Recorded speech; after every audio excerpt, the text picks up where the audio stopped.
एक जंगल में चिड़िया और उसका पति रहते थे।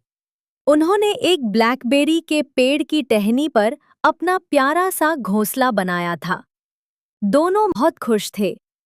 कुछ दिनों बाद चिड़िया ने घोंसले में 3 सफेद अंडे दिए। दोनों मिलकर अंडों की बहुत अच्छे से देखभाल करते थे। वो अपने बच्चों के आने का बेसब्री से इंतजार कर रहे थे। एक दिन एक बड़ा और मोटा हाथी वहां आ गया। वो शरारती और जिद्दी था। वो ब्लैकबेरी के पेड़ की टहनियां खींचने और फल खाने की कोशिश करने लगा। चिड़िया और उसका पति डर गए।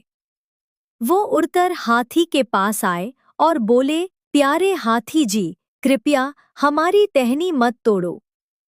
इसमें हमारे अंडे हैं, हम अपने बच्चों का इंतजार कर रहे हैं। अगर टहनी टूटी तो हमारे अंडे भी टूट जाएंगे। लेकिन हाथी ने उनकी बात नहीं मानी। वो हंसने लगा और जोर से टहनी तोड़ दी। घोंसला नीचे गिर गया और अंडे टूट गए। चिड़िया और उसका पति बहुत दुखी हुए और रोने लगे। ये देखकर जंगल के कुछ जानवर उनके पास आए। उन्होंने चिड़िया को सांत्वना दी और बोले, हमें उस हाथी को सबक सिखाना चाहिए। फिर वो एक समझदार मेंढक के पास गए। वो जंगल का सबसे होशियार जानवर था। मेंढक ने उनकी बात ध्यान से सुनी और बोला, मैं एक चालाक योजना बनाऊंगा। उसने अपने प्लान में एक गुनगुनाने वाला छोटा गणक और एक तेज चोंच वाला कठफोड़वा को बुलाया।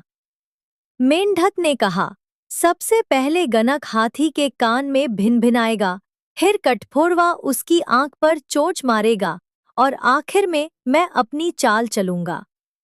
अगले दिन सबने हाथी को आम के पेड़ के पास देखा। मेंढक ने कहा, अब शुरू करते हैं। गणक उड़कर हाथी के कान में गया और भिनभिनाने लगा। हाथी परेशान होकर सिर हिलाने लगा। फिर कठफोड़वा आया और उसकी आंख पर चोंच मार दी।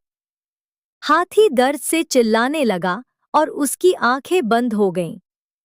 वो रोने लगा और उसका गला सूख गया। प्यास लगने पर वो पानी ढूंढने निकला। तभी उसे तर की आवाज सुनाई दी। ये मेंढक की आवाज थी। हाथी ने सोचा, वह पानी है। वो आवाज की तरफ गया। मेंढक एक गहरे गड्ढे में बैठा था। हाथी को कुछ दिखाई नहीं दे रहा था। उसने जैसे ही मुंह नीचे किया, वो गड्ढे में गिर गया और वहीं मर गया।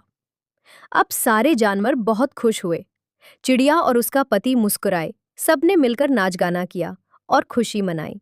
सीख, अक्ल ताकत से बड़ी होती है और सच्चा दोस्त वही होता है जो मुश्किल में साथ दे।